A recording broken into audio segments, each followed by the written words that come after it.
Savannah LaFontaine Greywind nasceu em 9 de agosto de 1995 em Belcourt, localizado na reserva indígena da Planície da Tartaruga, no estado da Dakota do Norte, nos Estados Unidos. Filha de Norberta e Joey Greywind, ambos nativos americanos, Savannah fazia parte da tribo da Planície da Tartaruga, enquanto seu pai pertencia à tribo do Lago Espiritual. Além de Savannah, a família era composta por dois irmãos, Joey Jr. e Casey, e uma tia chamada Kélia. Pouco depois do nascimento de Savannah, a família se mudou para Fargo, mas retornou à reserva quando a garota tinha 9 anos.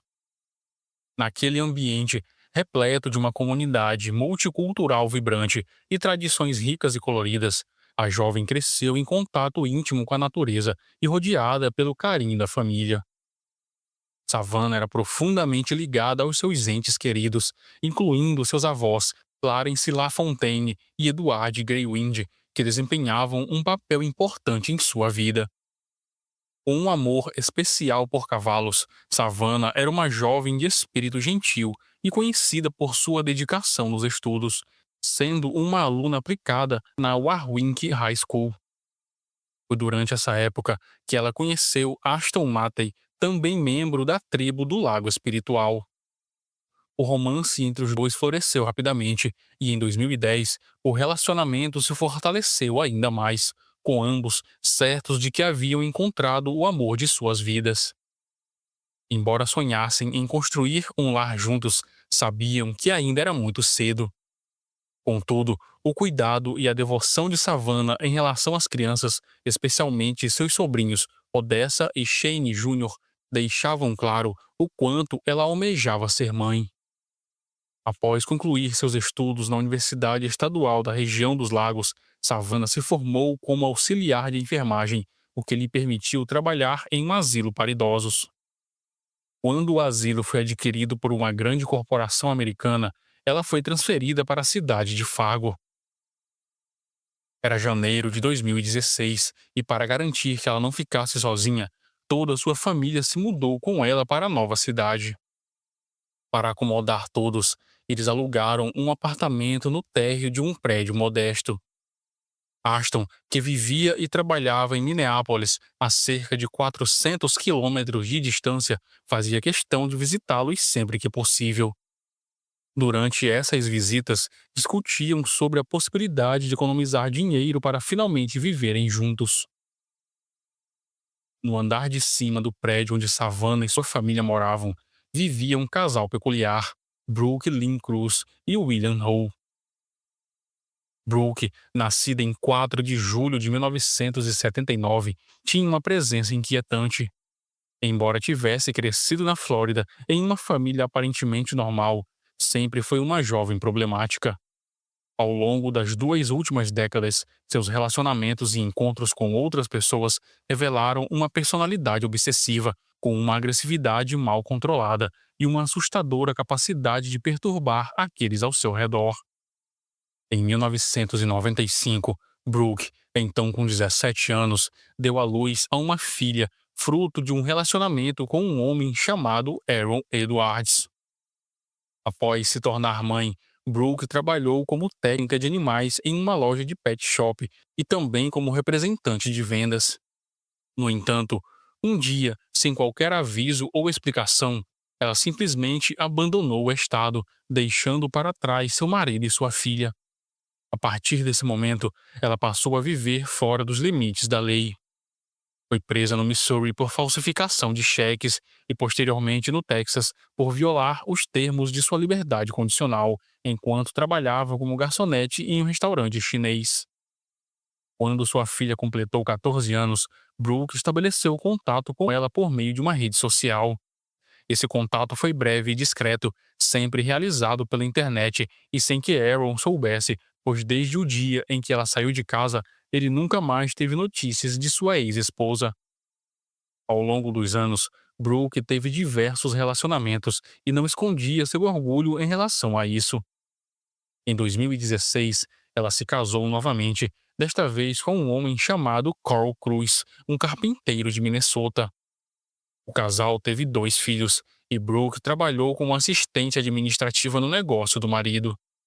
Contudo, após 3 anos, Brooke deixou o lar conjugal por um período. Quando retornou, Cole fez uma descoberta inquietante. Brooke mantinha registros detalhados e diários que revelavam assuntos bastante pessoais, para dizer o mínimo. Cole ficou atônito ao descobrir que Brooke gostava de anotar meticulosamente detalhes sobre seus inúmeros casos amorosos. Embora a infidelidade fosse perturbadora, o que realmente o abalou foi o conteúdo restante dos escritos. Ela registrava minuciosamente informações sobre partos e abortos, incluindo uma lista de itens que considerava necessários para interromper uma gestação. Nos anos de 2010 e 2011, Brooke visitou a Austrália. Durante esse período, sofreu um aborto espontâneo e foi informada pelos médicos de que não poderia mais ter filhos. Entre o final de 2011 e o início de 2012, ela foi presa por agredir Carl com uma arma branca. Logo após ser liberada, ela viajou novamente para a Austrália, desta vez utilizando uma identidade falsa. Durante uma batalha judicial pela guarda dos filhos, Cole afirmou em uma declaração juramentada que Brooke frequentemente fugia de seus problemas, citando suas viagens à Austrália como exemplo disso. Enquanto seguia com sua vida conturbada, Brooke conheceu, por meio de um aplicativo de encontros, um chefe australiano chamado Andrew Murray. Sem pensar duas vezes, ela se mudou para as Blue Mountains e se casou com ele. No entanto, logo Andrew descobriu as inúmeras mentiras que envolviam sua nova esposa. Brooke havia ocultado sua verdadeira identidade, além de esconder que tinha filhos e já havia sido casada antes. Apesar de todas as mentiras, Andrew continuava apaixonado e determinado a salvar seu casamento. Ele permaneceu ao lado de Brooke, mas logo começou a notar um comportamento obsessivo por parte dela. Brooke se tornou obcecada por crimes reais, dedicando-se a estudar a psicologia de criminosos famosos.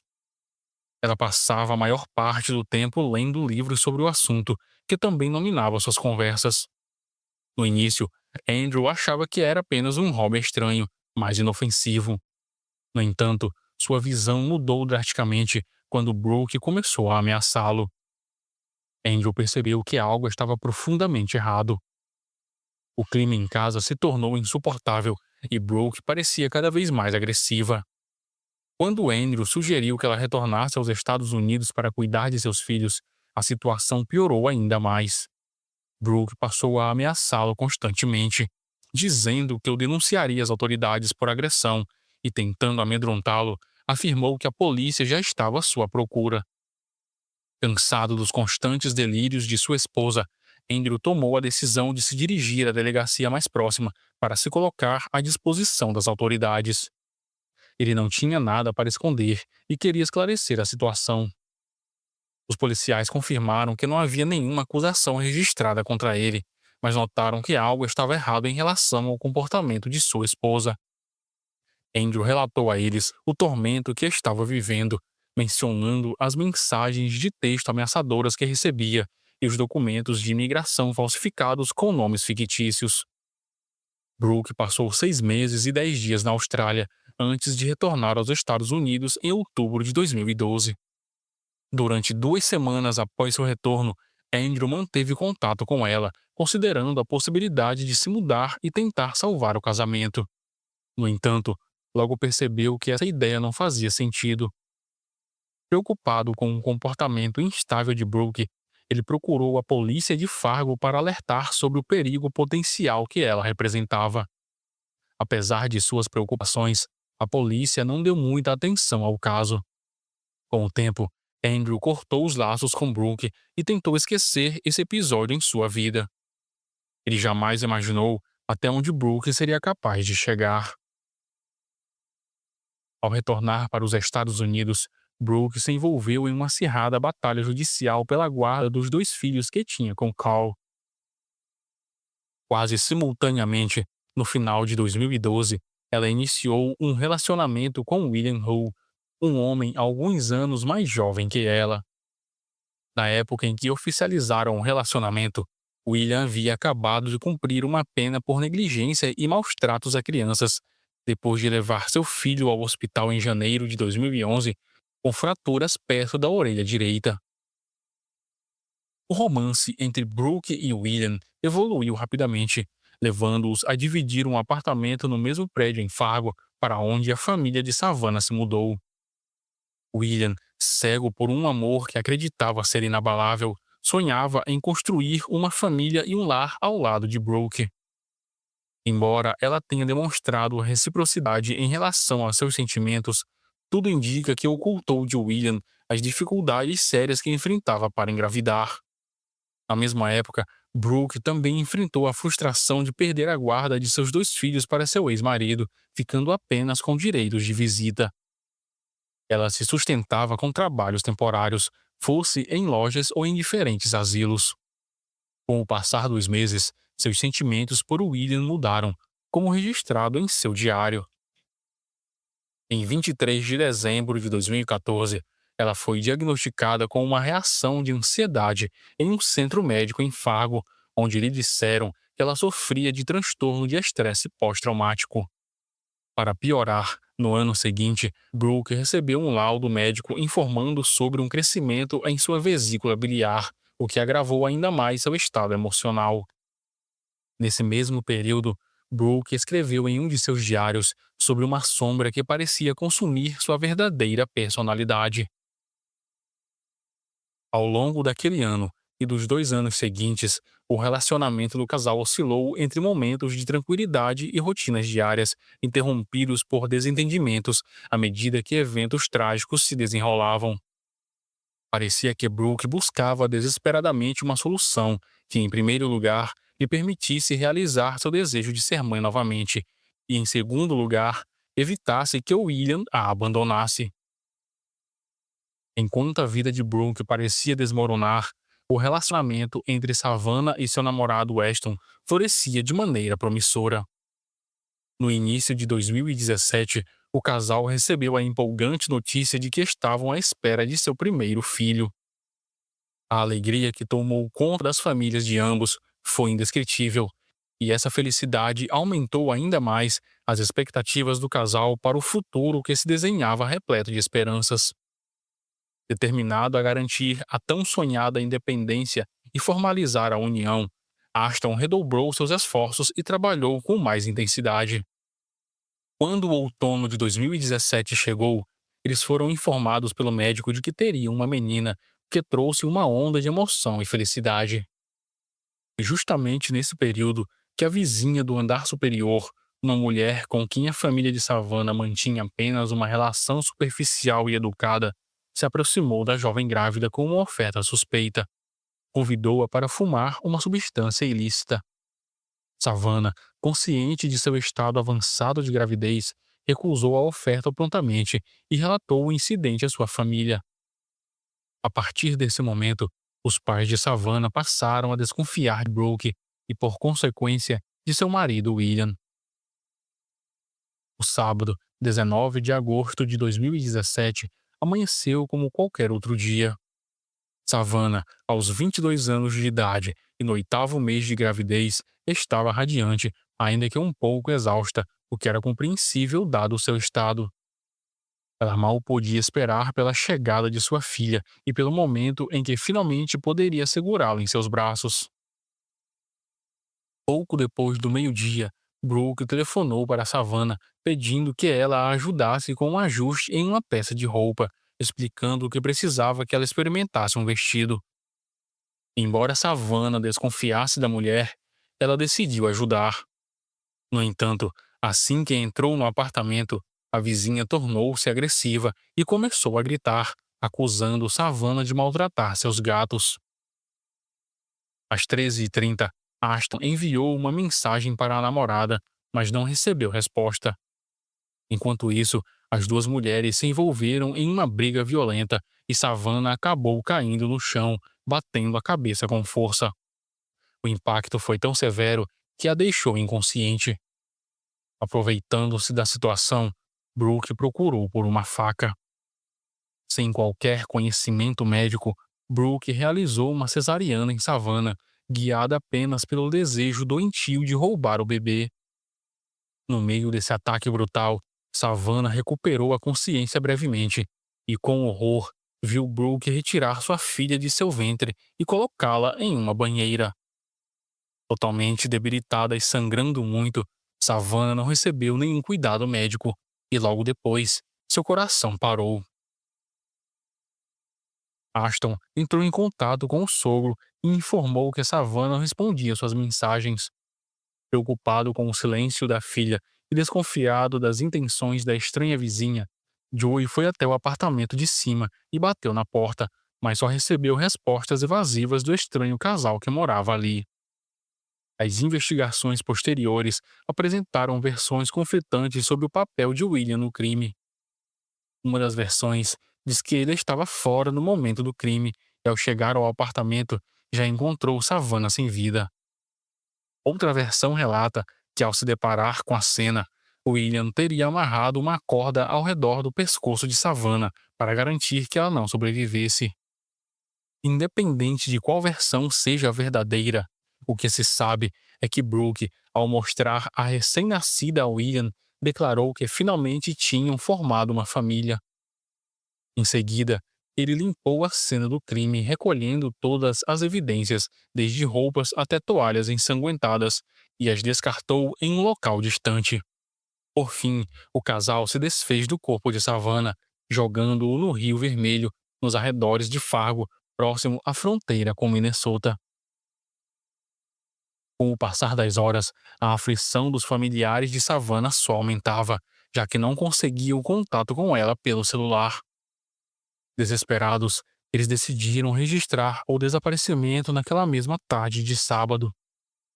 A polícia, ao receber a denúncia, deslocou uma equipe para o endereço da família, chegando por volta das 17 horas. Ao chegarem, os agentes conversaram brevemente com Norberta e Joey, que informaram o último local onde Savannah havia estado. Em seguida, os policiais subiram para bater na porta do casal que morava no andar de cima. Durante essa primeira visita ao apartamento, os policiais não encontraram nada que sugerisse alguma irregularidade, o que os levou a se retirar sem grandes preocupações. No entanto, conforme as horas passavam, sem qualquer sinal da jovem grávida, os policiais voltaram ao apartamento de Brooke e William para realizar um novo interrogatório, na tentativa de obter mais informações. Paralelamente a isso, os investigadores decidiram entrevistar Ashton, que prontamente forneceu sua versão dos acontecimentos, confirmada no dia seguinte. Já no domingo, 20 de agosto de 2017, a polícia fez uma terceira visita ao endereço do estranho casal. Entretanto, Brooke e William mantiveram-se firmes em sua narrativa, e como não havia provas concretas que os incriminassem, os agentes novamente deixaram o local sem respostas. Enquanto isso, Ashton, visivelmente preocupado, começou a procurar Savannah por conta própria. Ele dedicou quase todo o seu tempo a divulgar o desaparecimento dela e a buscar ajuda para encontrá-la. Durante essas horas de angústia, o jovem que estava prestes a se tornar pai não conseguia parar de relembrar o último contato que teve com sua namorada, na esperança de encontrar alguma pista que explicasse seu sumiço repentino. Determinado a seguir a única linha de investigação disponível, a cronologia dos acontecimentos, a polícia decidiu levar William para a delegacia para uma entrevista mais detalhada. William fez o possível para evitar implicações que pudessem prejudicá-lo. De volta para casa, Brooke e William enfrentavam a realidade de cuidar de uma recém-nascida, o que incluía comprar suprimentos essenciais para alimentá-la e vesti-la. Eles também compartilharam com amigos e familiares a notícia de que haviam se tornado pais, e essa informação rapidamente chegou aos ouvidos dos policiais que investigavam o caso. Com essa nova informação, os investigadores passaram a acreditar que Savannah poderia estar sendo mantida em cativeiro. Na terça-feira, 22 de agosto de 2017, a polícia decidiu agir e invadiu o apartamento de Brooke e William. Ao entrar, Os agentes encontraram uma grande desordem e, após removerem um sofá que bloqueava a passagem, descobriram um bebê recém-nascido sobre uma cama. A criança foi imediatamente levada ao hospital para cuidados médicos. Durante as buscas no apartamento, Brooks se recusou a cooperar com a polícia, mas tanto ela quanto William foram levados à delegacia. Lá, William começou a revelar o que sabia. Ele contou que naquela tarde fatídica de sábado, ao chegar em casa, encontrou Brooke com a pequena nos braços, apressada, tentando apagar as evidências do que havia ocorrido. Conforme os detalhes eram desvendados, uma história aterradora começou a emergir. Na quinta-feira, 24 de agosto de 2017, Brooke e William foram formalmente presos, acusados de conspiração para cometer assassinato, sequestro e por fornecer informações falsas à polícia em relação ao bebê. A criança, felizmente, foi encontrada em boas condições de saúde, mas ainda era necessário realizar exames de DNA, que mais tarde se tornariam uma das provas mais contundentes contra os responsáveis pelo assassinato de sua mãe. 3 dias após o desaparecimento, o corpo de Savannah foi descoberto nas margens do Rio Vermelho, envolto em plástico e fita adesiva. A autópsia revelou que a jovem foi vítima de violência homicida, mas o legista não conseguiu determinar se a causa da morte foi perda de sangue ou asfixia. Os exames de DNA confirmaram que a bebê era de fato filha de Savannah. A menina foi colocada aos cuidados dos serviços sociais do condado de Cass e, dias depois, recebeu o nome escolhido pelos pais biológicos, Hazley Joe. Quando Ashton finalmente pôde segurar sua filha em seus braços, ele compartilhou uma foto emocionante dos dois nas redes sociais. Em meio à tragédia, aquele foi um raro momento de felicidade para ele. Na quarta-feira, 6 de setembro de 2017, ao cair da tarde, uma vigília foi realizada em homenagem a Savannah. Na manhã seguinte, quinta-feira, 7 de setembro, o velório aconteceu na igreja da Primeira Assembleia. A cerimônia aberta ao público reuniu quase 1.000 pessoas, entre familiares e amigos, que foram se despedir em um clima de profunda tristeza. Savannah, lembrada como uma jovem carinhosa e gentil, foi homenageada ao som de canções indígenas americanas. Hazley estava presente junto com o pai, e até o prefeito da cidade na época, Tim Mahoney, prestou seu tributo à memória da mãe assassinada. Membros da comunidade indígena vestiam camisas vermelhas, simbolizando não apenas a perda de Savannah, mas também a de tantas outras mulheres indígenas que tiveram destinos trágicos semelhantes.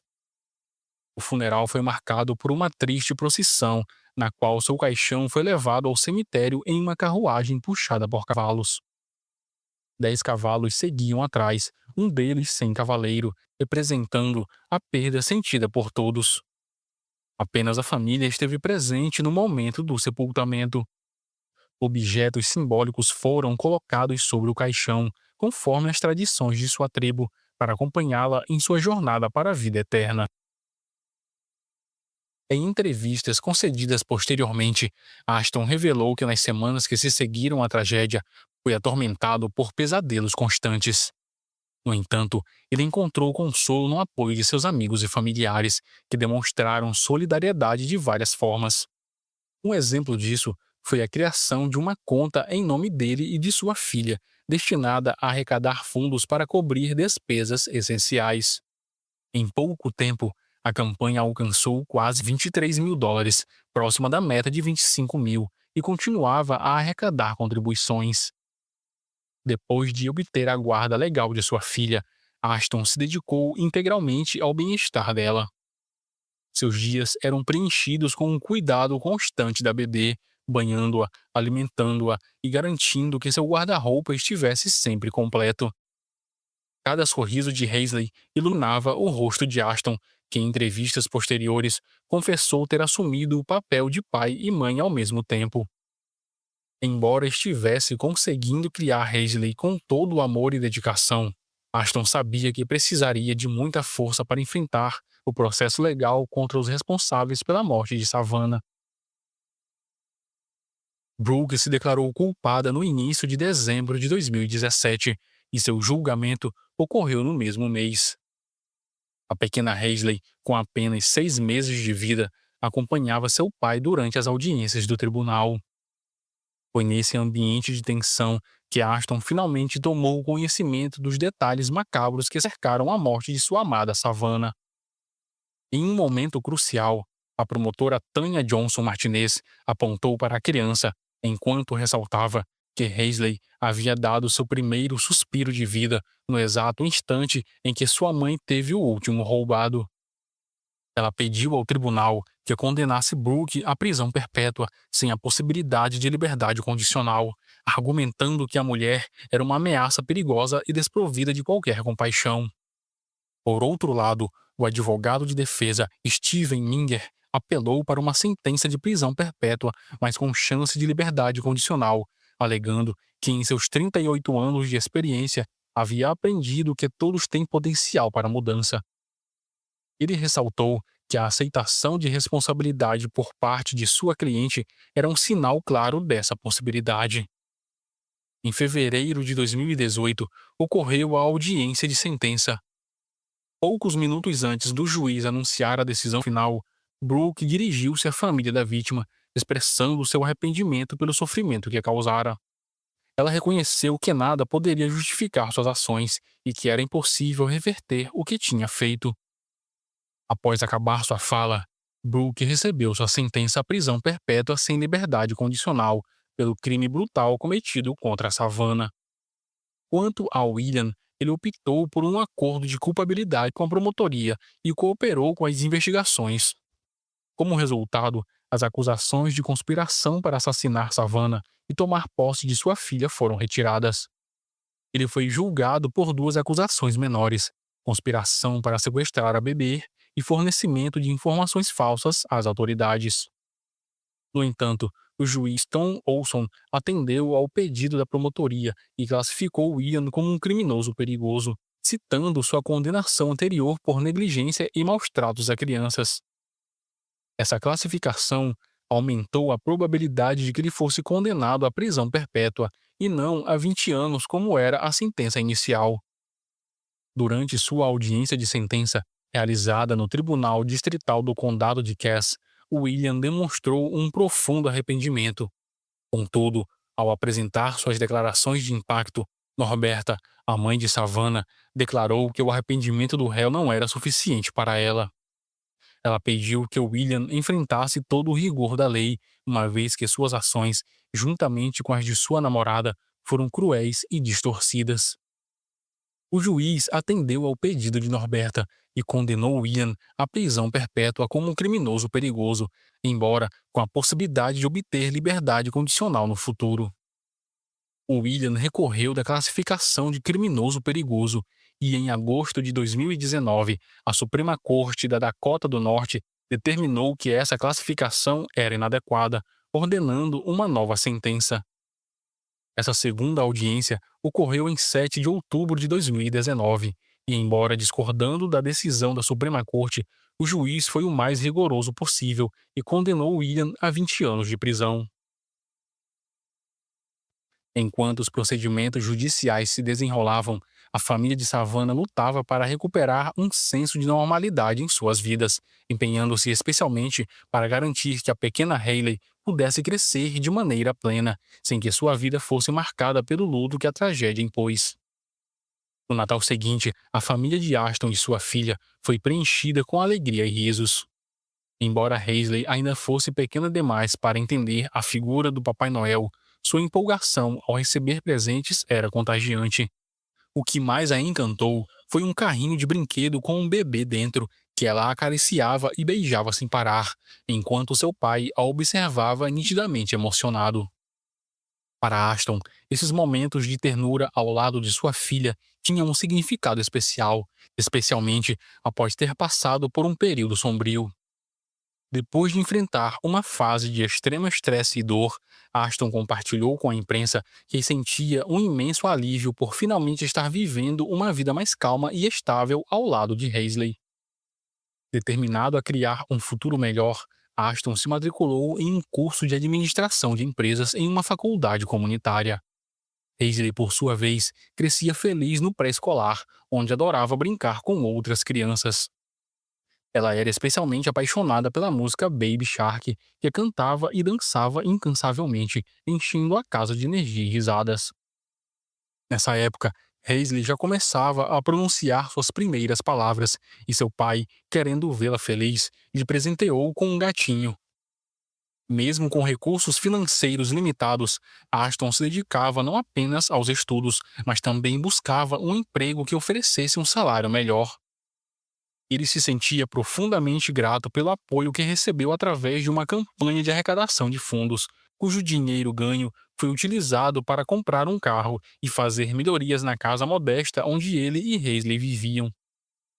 Enquanto Ashton e Paisley celebravam o Natal com a família, o pensamento em Savannah nunca o abandonava.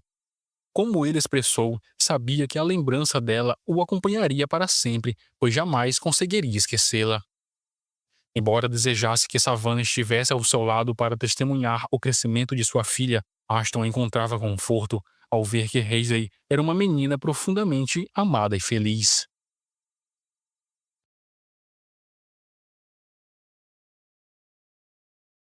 Este é John Mills Sharp. Sua esposa grávida e filha estão desaparecidas há alguns dias. Ele está desesperado, tentando encontrá-las, e recorreu aos meios de comunicação para ampliar o alcance de sua voz. Juntamente com seus pais, John busca por respostas para encontrar sua amada família. O que ninguém imagina é que ele sabe onde encontrá-las. Anna Mary Camp nasceu em 27 de setembro de 1962, na charmosa cidade de Dunedin, na Nova Zelândia. Desde cedo, a família desempenhou um papel crucial em sua vida.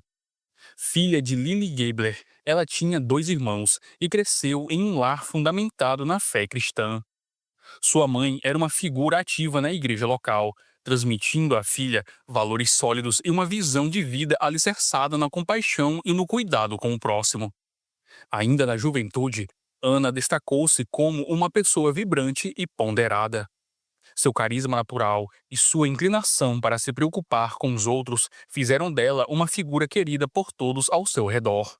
Combinando espírito independente e uma determinação inabalável, já adulta, Ana decidiu explorar novas oportunidades, deixando sua terra natal para se estabelecer na Austrália. A mudança para Melbourne deu novos horizontes para Ana. Em pouco tempo, ela não apenas construiu um sólido círculo de amizades, mas também alcançou sucesso em sua carreira. Trabalhando em um dos maiores bancos do país, ela demonstrou uma habilidade única para lidar com desafios, tornando-se uma profissional admirada por colegas e superiores. Foi nesse ambiente de realização pessoal e profissional que Ana cruzou o caminho de John Mills Sharp. Ele era um colega de trabalho, 4 anos mais novo que ela, e logo despertou o interesse de Ana. John nasceu em 28 de fevereiro de 1967, na cidade de Mornington, em Vitória, na Austrália. Vindo de uma família unida, ele cresceu com 5 irmãos e sempre foi descrito como um pouco desajeitado. Apesar disso, John era um jovem charmoso, ambicioso e aparentava ser extremamente sociável. Sua personalidade carismática parecia não ter falhas, o que logo cativou Anna. Com o passar do tempo, o relacionamento entre os dois evoluiu rapidamente. Para Anna, John era a personificação do parceiro ideal. Ele parecia compartilhar de suas aspirações e valores, o que a levou a acreditar que poderia construir uma vida feliz ao lado dele. O romance progrediu e os dois decidiram se casar em outubro de 1994. A cerimônia foi um momento inesquecível para todos os presentes, mas especialmente para Anna. Em uma foto capturada durante o evento, ela aparece radiante, vestindo um elegante vestido branco. Seus cachos ruivos brilhavam sob o delicado véu, enquanto ela sorria ao lado de seu marido John. Era a imagem perfeita de um início promissor para um casal que parecia destinado à felicidade. Após o casamento, Anna e John Sharp passaram a viver em diferentes localidades da região de Mornington, na Austrália. John decidiu abandonar sua carreira no setor bancário para se aventurar no mercado imobiliário como corretor. Em agosto de 2002, a alegria do casal parecia completa com o nascimento de sua primeira filha, Grace Louise Kemp Sharp. No entanto, logo após o nascimento, uma descoberta inesperada levou preocupação à família. Grace foi diagnosticada com displasia de quadril, uma condição congênita que necessitou de tratamento com um arnês corretivo durante os primeiros 3 meses de vida. Apesar da garantia dos médicos de que a condição não traria problemas futuros, Grace demonstrava um grande desconforto, chorando frequentemente e tendo dificuldades para dormir. Essa situação parece ter gerado tensões no relacionamento entre Anna e John. Anna, uma mãe dedicada, fazia tudo o que estava ao seu alcance para cuidar da pequena Grace, mas mesmo após a retirada do arnês, as dificuldades não desapareceram. Grace continuava enfrentando problemas para se alimentar e dormir, o que afetava ainda mais a rotina familiar. No final de 2002, as preocupações de Anna a levaram a buscar ajuda profissional. Ela chegou a recorrer ao hospital da maternidade local, onde relatou estar ansiosa e com dificuldades para lidar com a situação. Ao longo de alguns meses, Ana foi internada 3 vezes em busca de alívio para sua ansiedade, descanso e auxílio no estabelecimento de padrões regulares de sono e alimentação para sua filha. Apesar de todas essas dificuldades, Grace crescia saudável, com uma beleza que encantava a todos ao seu redor. Seus olhos brilhantes e os cabelos, que lembravam os da mãe, eram sinais de uma criança cheia de vida e potencial. Em setembro de 2003, a família Sharp comprou uma casa em Mornington, para onde planejavam se mudar em breve. Nesse período, um comportamento inusitado de John chamou a atenção de Anna. Ele adquiriu um arpão de pesca submarina, juntamente com uma lança adicional. Apesar de nunca ter demonstrado interesse por esse tipo de atividade, John passou a testar a arma no quintal, como se estivesse se familiarizando com seu uso. Pouco tempo depois da mudança para a casa nova, Anna recebeu uma notícia que a deixou extremamente feliz. Ela estava grávida novamente. Grace, na época, tinha cerca de 15 meses. Amigas próximas relataram como Anna estava radiante com a chegada de mais um bebê. Entretanto, John não compartilhava do mesmo entusiasmo. Posteriormente, ele confessaria à polícia que a segunda gravidez não havia sido planejada e que ele já se sentia sobrecarregado com apenas uma filha. Esse sentimento de frustração e ressentimento em relação a Anna e a nova criança acabou transparecendo para pessoas próximas à família. Apesar do distanciamento emocional crescente entre Anna e John, a rotina familiar parecia seguir de forma normal aos olhos dos outros. Na noite de sexta-feira, 19 de março de 2004, uma amiga de Anna passou a noite na casa do casal e não notou qualquer sinal de conflito. No mesmo fim de semana, a família participou de uma festa de aniversário de um parente, onde aparentaram ser um casal comum e harmonioso, sem demonstrações de desentendimentos. Na manhã de segunda-feira, 22 de março de 2004, Anna seguia sua rotina habitual. Ela levou sua filha Grace à creche e, como era de costume, manteve contato com sua mãe, que vivia na Nova Zelândia, por uma ligação telefônica. Durante a conversa, não havia qualquer indício de que algo estava errado. Pelo contrário, Ana parecia tranquila e animada, chegando a combinar um encontro com uma amiga para a sexta-feira daquela mesma semana. Ela anotou o compromisso em um calendário que ficava em sua casa, demonstrando que estava planejando o compromisso. Na tarde daquele dia, Ana, que já estava no 5º mês de gravidez, entrou em contato com seu plano de saúde para incluir o bebê que a esperava. O bebê era um menino e ela já tinha decidido que seria chamado de Francis. Este simples ato reforça a imagem de uma mãe organizada, dedicada à sua família e claramente envolvida em seus planos de vida. Contudo, foi também o último contato conhecido de Ana com o mundo exterior. Nas horas seguintes, o silêncio e a ausência tomaram conta. Ana não enviou mensagens nem fez chamadas para amigos ou familiares. Essa falta de comunicação foi o primeiro sinal de que algo incomum estava acontecendo. 2 dias se passaram desde que Ana parou de ter contato com familiares e amigos. Enquanto isso, seu marido John foi visto assumindo tarefas que normalmente seriam dela. Na quarta-feira, 24 de março, ele levou Grace à creche pela manhã e também a buscou no final da tarde. Durante esse período, um técnico de televisão compareceu à residência da família Sharp para realizar um concerto previamente agendado por Anna. No entanto, John se recusou a permitir a entrada do técnico, sem oferecer qualquer explicação para a recusa. Esse comportamento levantou suspeitas. Por que John, sem aviso, cancelaria um serviço que Anna havia organizado com antecedência? No dia seguinte, quinta-feira, a amiga com quem Anna havia marcado o encontro recebeu uma ligação inesperada.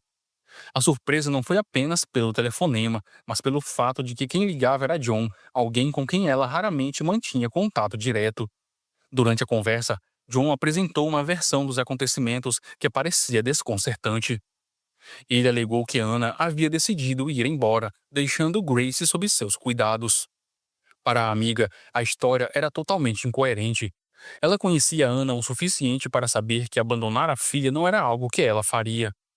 Essa declaração de John, em vez de tranquilizar, apenas aumentou as dúvidas e preocupações sobre o paradeiro de Anna.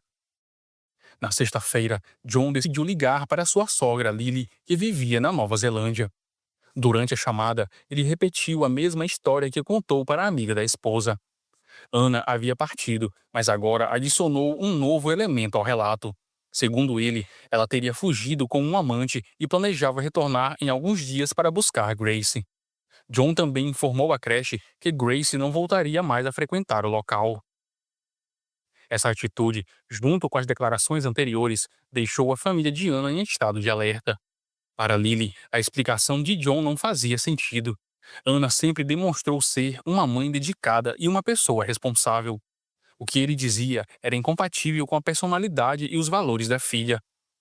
Sem saber a quem recorrer, Lily buscou ajuda ao pároco de sua igreja, expressando sua crescente preocupação. O sacerdote, compreendendo a gravidade da situação, decidiu entrar em contato com um policial da comunidade, que se comprometeu a investigar o caso. A princípio, a polícia tratou a situação como um problema conjugal, mas à medida que os dias passavam e não havia notícias de Anna, o desaparecimento deixou de ser algo casual para se tornar motivo de angústia e desespero para sua família e amigos. Durante as entrevistas iniciais realizadas pela polícia da Nova Zelândia com amigos e familiares de Anna, um padrão perturbador emergiu. Todos mencionaram que John não havia reagido bem com a notícia da segunda gravidez de sua esposa. Durante seu relato ao policial, Lily fez uma revelação intrigante. Ela disse que após a lua de mel, Anna confessou em uma conversa ao telefone que achava que talvez tivesse cometido um erro. Antes do casamento, o relacionamento aparentava não ter paixão, mas ela decidiu persistir, esperando formar uma família. A polícia também entrou em contato com John na Austrália e ele insistiu, de forma repetitiva e aparentemente confiante, na versão de que a esposa havia ido embora com um amante. Ele relatou ao policial que no domingo, 28 de março, Anna apareceu em casa, pegou a filha Grace e partiu em um táxi. Intrigado pela ausência de provas concretas que sustentassem o depoimento de John, a polícia decidiu investigar todas as empresas de táxi da cidade. A descoberta que fizeram foi inquietante. Nenhuma corrida registrada naquele dia correspondia ao que havia sido relatado. A aparente inconsistência levantou as primeiras suspeitas sérias sobre a veracidade das palavras de John. Ao mesmo tempo, John parecia estar dificultando a colaboração com as autoridades, evitando contatos diretos e não respondendo prontamente às tentativas de comunicação.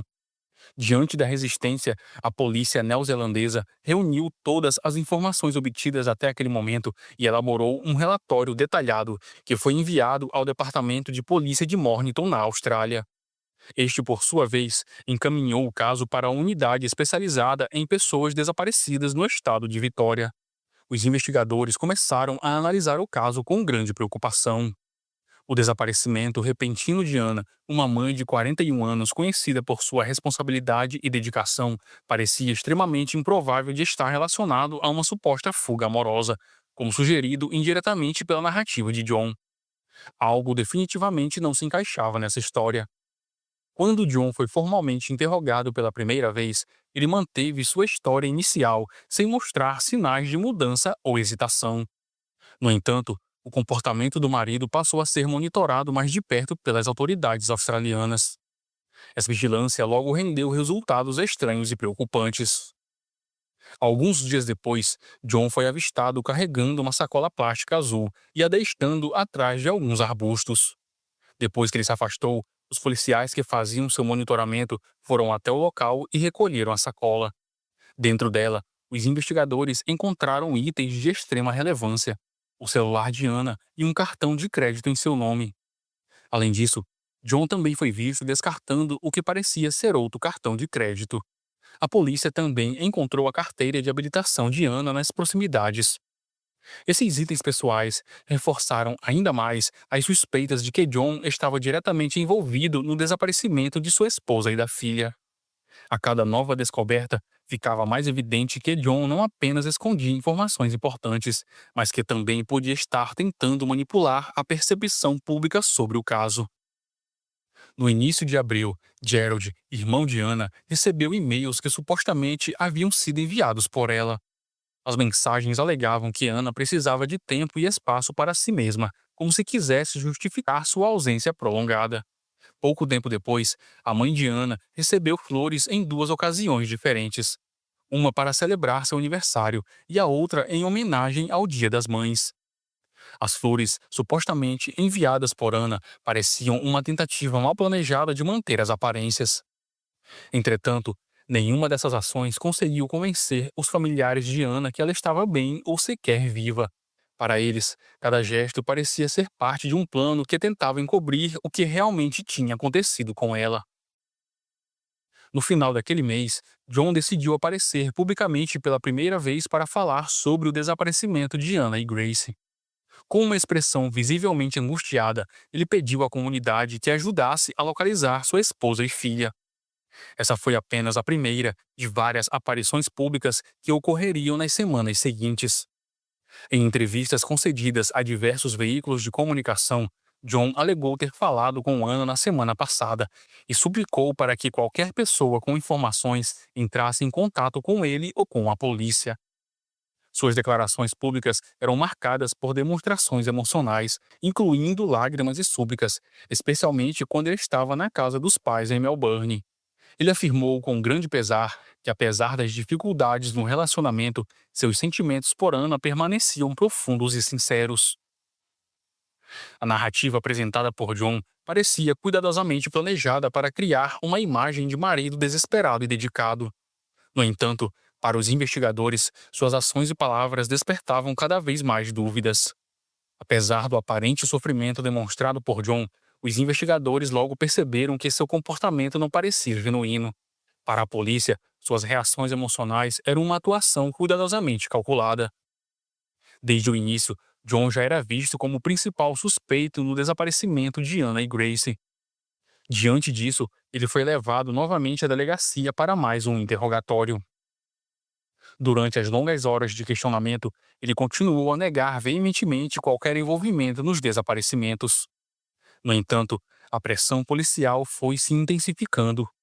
Ao final de junho, as evidências contra John eram suficientes para que ele fosse formalmente preso. Sob um interrogatório rigoroso e exaustivo, John finalmente admitiu sua culpa.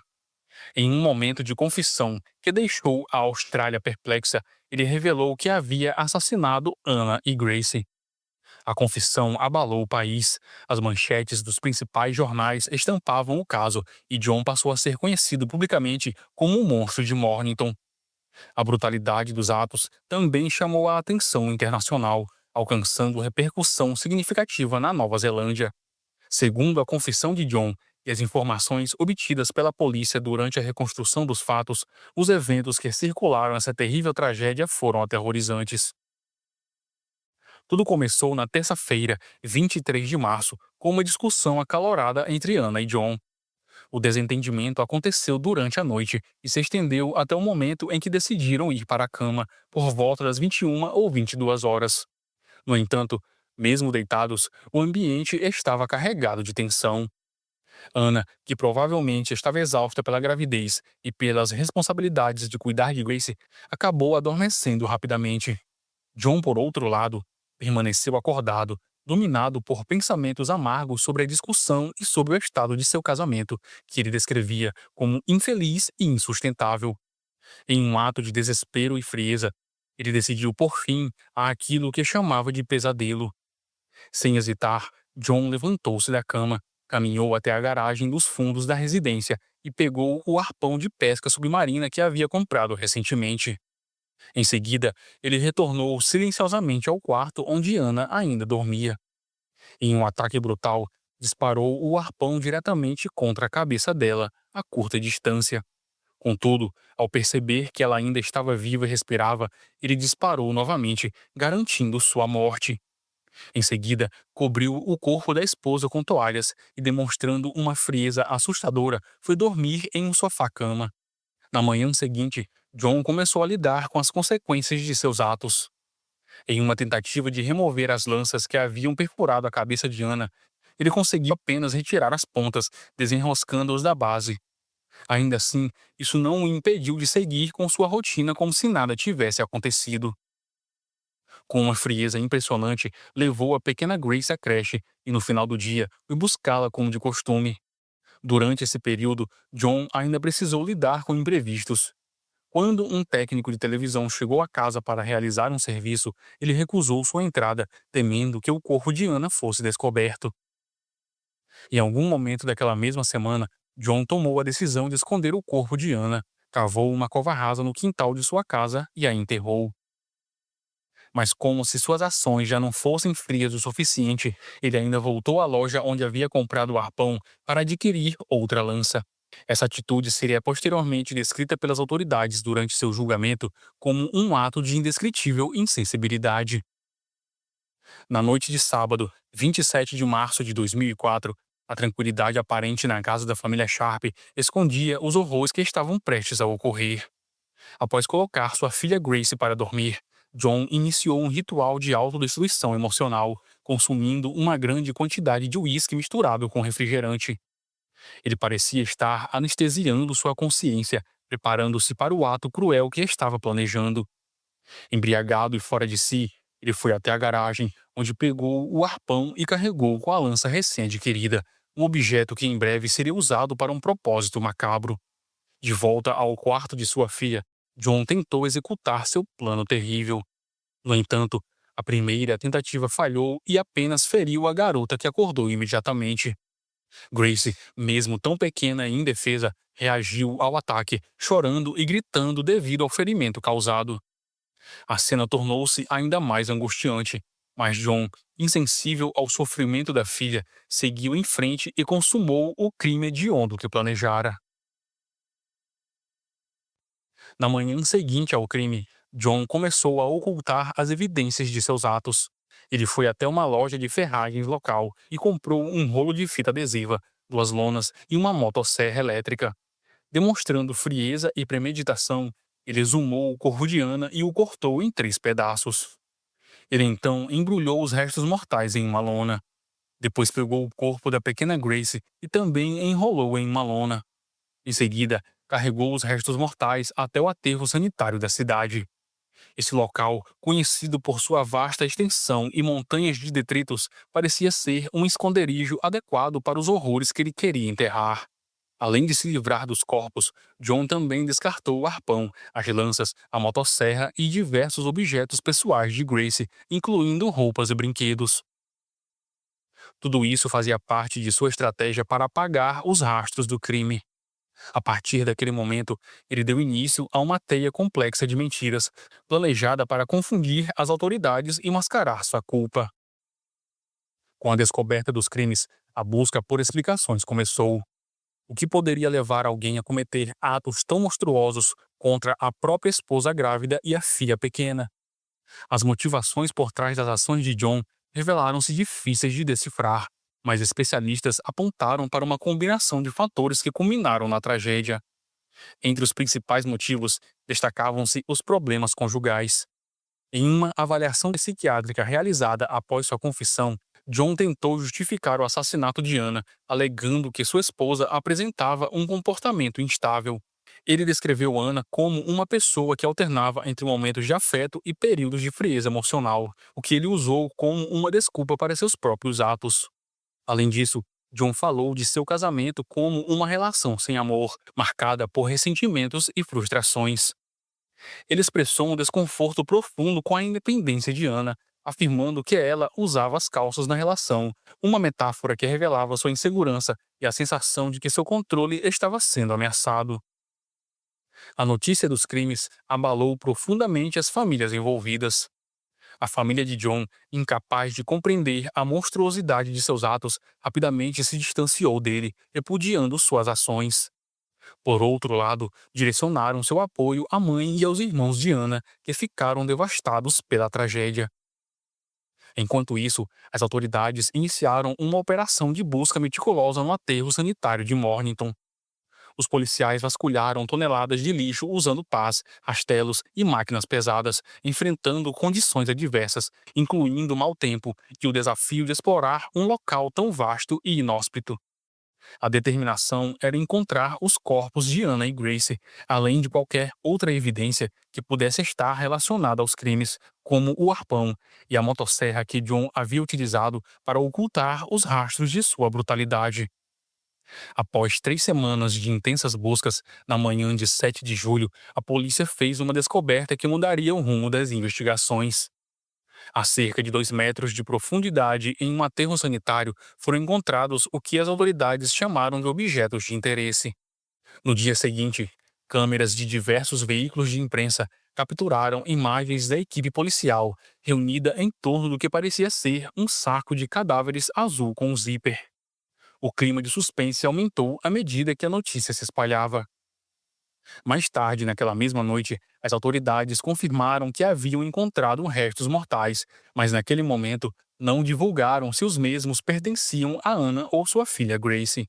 Com o avanço das investigações, a polícia emitiu um comunicado oficial explicando que exames adicionais seriam necessários para determinar a identidade das vítimas. Paralelamente ao achado, a família de Anna, residente na Nova Zelândia, foi notificada da descoberta, intensificando a comoção que já tomava conta do caso. Enquanto isso, as movimentações no aterro continuaram atraindo a atenção da imprensa. O avistamento de um padre e um patologista no local levou a especulações de que os corpos realmente seriam de Anna e Grace. Dias depois, os exames confirmaram o que muitos já temiam. Os restos mortais pertenciam à mãe e à filha, pondo um fim à esperança de encontrá-las vivas. Antes do final daquele mês, os corpos de Anna e Grace foram levados para Dunedin, na Nova Zelândia. Em 22 de agosto de 2004, exatamente 5 meses após o trágico duplo homicídio, uma cerimônia comovente foi realizada na Catedral de São José, em Dunedin, para velar Anna, Grace e Francis, o bebê que Anna esperava. O evento reuniu cerca de 200 pessoas, entre amigos, familiares e membros da comunidade local, que foram prestar suas últimas homenagens às vítimas. O padre que conduziu a cerimônia buscou levar conforto aos presentes em meio à dor. Ele destacou a importância de proporcionar um sepultamento digno a Anna e Grace, que agora poderiam finalmente descansar em paz. Durante o velório, os irmãos de Anna falaram em nome de sua mãe, que estava devastada e incapaz de discursar. Em suas palavras, os irmãos expressaram profunda gratidão pelo apoio recebido de familiares, amigos e da comunidade, tanto da Nova Zelândia quanto da Austrália. Meses depois, em fevereiro de 2005, John finalmente admitiu sua culpa perante o tribunal. A confissão revelou detalhes sombrios sobre sua personalidade e suas motivações. Um psiquiatra que o avaliou descreveu John como uma pessoa socialmente inepta, dependente, passiva e emocionalmente retraída. Segundo o especialista, ele era incapaz ou relutante em enfrentar os problemas que surgiam em sua vida. O curioso é que no começo do vídeo, John teve uma descrição totalmente diferente dessa, e foi esse comportamento que atraiu Anna. O que não ficou claro é se ele fingia ter esse comportamento em seu cotidiano, se foi algo que ele usou para conquistar a colega de trabalho, ou se esse comportamento errático se desenvolveu ao longo dos anos de casamento. Na minha opinião, baseado nos eventos que ocorreram, eu acredito que ele fingia ser alguém que não era e acabou se relacionando com Anna e não conseguiu manter a máscara por muito tempo. Anna percebeu isso, mas decidida a construir uma família, infelizmente, continuou o relacionamento com alguém que não demonstrava amor por ela. Durante os depoimentos, John revelou que acreditava ser impossível resolver as dificuldades que enfrentava em seu casamento de outra forma, que não fosse eliminando sua esposa. Ele também mencionou que sentia um forte ressentimento em relação à independência dela, o que agravava ainda mais seus conflitos internos. Quando chegou o momento da audiência de sentença, John exibia sinais visíveis de nervosismo. Respirava de forma irregular e suas pernas tremiam constantemente enquanto esperava pelo veredito. O juiz, ao proferir a sentença, descreveu o assassinato de Anna como um ato de extrema brutalidade e destacou que o assassinato de Grace foi cometido com o único propósito de ocultar o crime inicial. A sentença foi severa.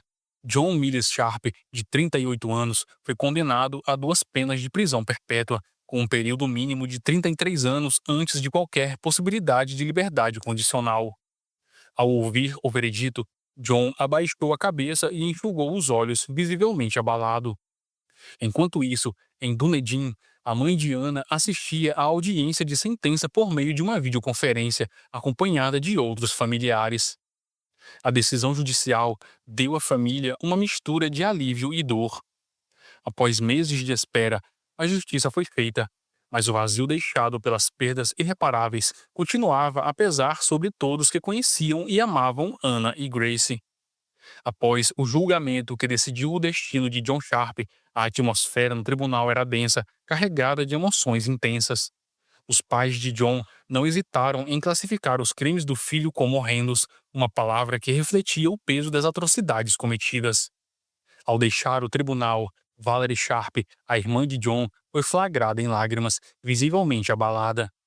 Mesmo assim, reuniu forças para enfrentar a imprensa. Com o apoio constante de seu marido, que a amparava física e emocionalmente, Valerie leu uma declaração cuidadosamente preparada. Em suas palavras, Valerie destacou que a sentença aplicada era justa e que seu irmão deveria arcar com as consequências de seus atos monstruosos pelo resto de sua existência. Seu discurso, ainda que breve, transparecia a complexa mistura de dor e resignação diante da brutalidade do ocorrido. Outra voz que se ergueu em meio ao caos emocional foi a de Amanda, uma sobrinha de John. Ela condenou seu tio John por ter destruído 3 vidas preciosas e ainda expressou solidariedade à família de Anna, residente na Nova Zelândia. Suas palavras também incluíram agradecimentos sinceros às autoridades policiais de Vitória e da Nova Zelândia pelo árduo trabalho de investigação que culminou na resolução deste crime tão bárbaro. O caso envolvendo a família Sharp não apenas abalou os entes próximos, mas também deixou cicatrizes profundas em toda a comunidade.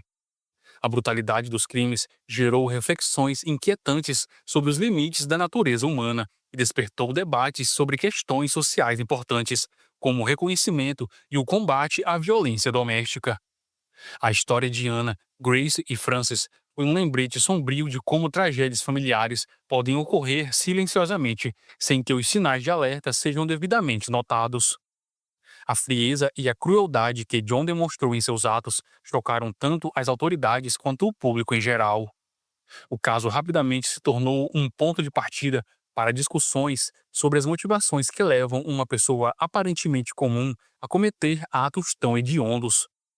Seria possível que a maldade estivesse sempre presente em John, mascarada por uma fachada de normalidade? Ou suas ações foram alimentadas por anos de frustrações e impotência que culminaram em um ponto de ruptura irreversível? Mesmo com todos os detalhes deste caso sendo apresentados, é impossível não questionar as nuances por trás dessa tragédia. A verdadeira natureza de John Sharp permanecerá um mistério a ser debatido, e suas atitudes monstruosas nos deixam questionando. Mesmo com sua condenação, foi feita justiça para Anna, Grace e Frances? O peso dessas perdas, tão irremediáveis, encontra algum alívio na condenação de John? Assista, analise e deixe sua opinião nos comentários. Não esqueça de se inscrever no canal para receber outros vídeos sobre casos que nos fazem questionar a racionalidade do ser humano. Se puder, deixe seu like neste vídeo e compartilhe para que outras pessoas tenham conhecimento do tipo de monstro que John Sharp se mostrou ser. Obrigado por assistir até aqui. Um forte abraço e até o próximo vídeo.